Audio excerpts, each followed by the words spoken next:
close till I get up. Time is barely on our side. I don't wanna waste what's left. The storms we chase are leading us, and love is all we'll ever trust. Yeah, no, I don't wanna waste what's left. And on we'll go. Hi hello guys, नमस्कार. मी अमृता आणि तुम्हा सर्वांचे आणखी एका व्हिडिओमध्ये स्वागत आहे आणि welcome back to our new blog. कशा आहात तुम्ही? आय होप सगळे तुम्ही ठीकच असाल. तर इथे होता नवरात्रीचा सेकंड दिवस आणि त्या दिवशी कलर होता रेड कलरचा आणि माझ्यापाशी कोणतीही रेड कलरची साडी नसल्यामुळे आणि ना इलाज असल्यामुळे मला ना पिंक कलरची साडी घालावी लागली. नंतर पिंक कलरची साडी घालून मस्तपैकी रेडी वगैरे झाली, मेकअप वगैरे केलेला होता आणि सगळी घरातली कामे झाली होती ॲज वेल ॲज तसे दारापुढे रांगोळी वगैरे काढून घेतलेली होती. आणि मग नंतर मी खाली गेलेले होते कारण की मला घालायची होती घटाला दुसरी माळ, तुळशीची पानं वगैरे पाहिजे होते आणि आमच्या बिल्डिंगच्या खाली भरपूर आहेत, ते मी आणायला गेले होते मी आणि गुगी. नंतर मला जेवढी पाहिजे तेवढी तुळशीची पानं घेतली आणि आम्ही निघाल्यावर आणि येतं आमच्या सोसायटीमध्ये बसलेल्या देवीची गुगीनं थोडंसं मी म्हटलं तिला पाया पडल्यानंतर आम्ही वरती आलो.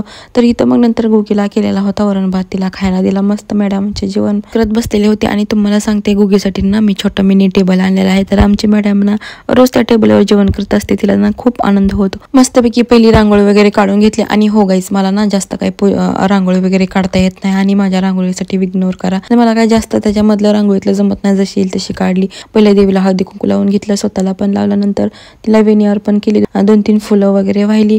नंतर घटाला हळदी कुंकू लावून फुल वाहिलं आणि कलशाला पण हळदी कुंकू लावून एक फुल वाहिलं. नंतर जी केलेली माळ होती ना तुळशीच्या पानाची ती वाहिली. आणि हो, तुम्हाला कोणती घालायची ती घालू शकता, तसं काही नाही की आज हीच आज तीच. तुमच्या सोयीच्याने तुम्ही कोणतीही माळ घालू शकता, तसं काही नाही. मी तुळशीच्या पानाचे घातले होते, तुमच्या घरात जे अवेलेबल आहे ते घालू शकता किंवा फुलाचे घालू शकता. 9 माळा आलेल्या आहेत ना, तर 9 तुळशीच्या पानाचे गुच्छ घेऊन त्याची माळ वगैरे केलेली होती आणि ती वाहिलेली होती. नंतर मग दोन्ही समय वगैरे लावून घेतला, आरती उदबत्ती केली आणि मस्त अशी देवीची आरती वगैरे करून घेतली आणि सगळ्या घरातनं धूप वगैरे फिरवली. तर हे मला 9 दिवस हेच काम करायचं, सकाळ संध्याकाळ दोन्ही आरती. नंतर दारासमोर धूप ठेवून आणि एक दिवा वगैरे लावला. इथे मस्तपैकी माझ्या घटाची पूजा वगैरे करून झालेली होती आणि अशी केली होती मी माझी घटाची पूजा. आणि तुम्हाला सांगते दुसऱ्या दिवशीपासूनच घट वगैरे उगवायला सुरुवात झालेली होती.